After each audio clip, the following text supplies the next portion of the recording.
Hello and welcome to The Explainer. We see changes happening all around us, every single day. You boil water for your coffee, you see a car start to rust. But what's really going on there? One is a physical change, the other is chemical. And trust me, knowing the difference is key to understanding, well, pretty much everything. So let's get into it. Okay, so let's kick things off with a little test case. A question I think we can all relate to. Imagine you just absolutely shredded your old science notes. You've obviously changed the paper, right? But is that change chemical? Answering this one simple question is going to take us right to the heart of what we're talking about today. So that's our starting point. A simple and kind of messy question. And don't worry, we're going to find the answer right now. Okay, so right off the bat, here's our first big idea. A physical change is all about looks.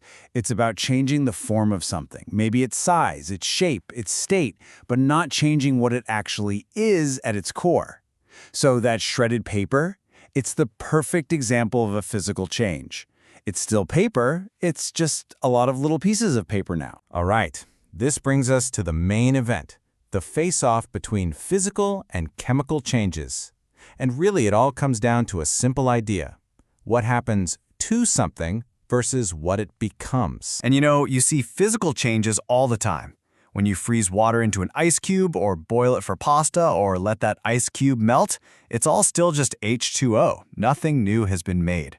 Same thing with melting ice cream, sad but physical, or breaking a glass, or even dissolving sugar in your tea. The stuff is still there, it's just changed its form. Now, for the other side of the coin, the chemical change. This is a whole different ballgame.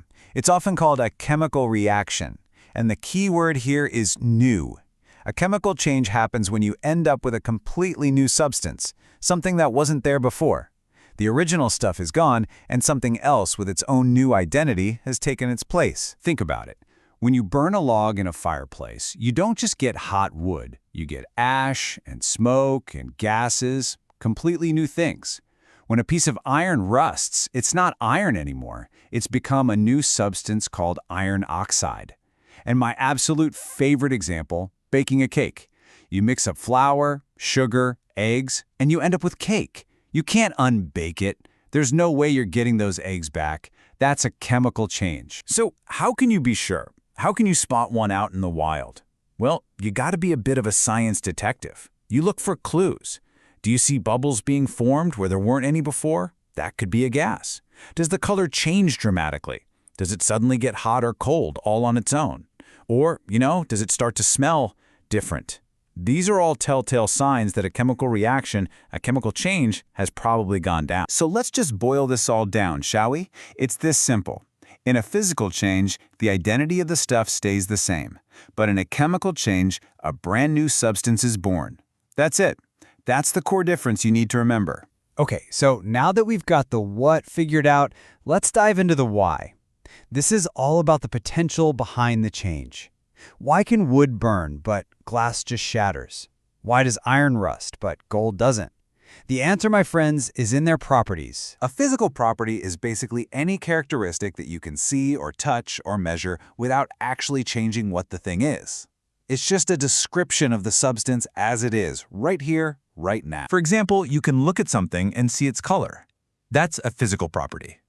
You can measure its density, you can figure out its melting point, you can do all of this without destroying the substance or turning it into something else.